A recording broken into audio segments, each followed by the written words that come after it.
Très simplement que les faits qui ont été décrits dans l'article étaient exacts et même en deçà de l'exactitude, c'est-à-dire que les propos étaient extrêmement légers, sans accusation méchante, etc.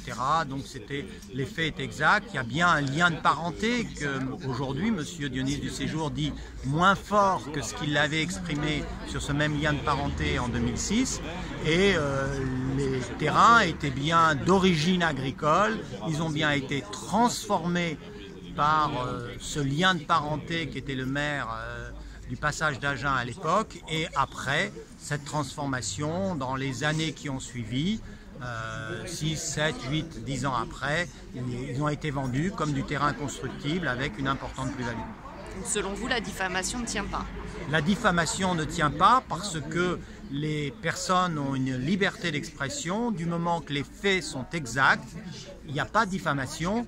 Après, la question morale, est-ce que c'était moralement condamnable ou pas moralement condamnable? C'est une question d'opinion que tout le monde a le droit de penser que les pratiques, le cumul des mandats, les amitiés, les liens familiaux qui favorisent les évolutions d'urbanisme, c'est pas moral, mais on a le droit de le dire dans une société démocratique.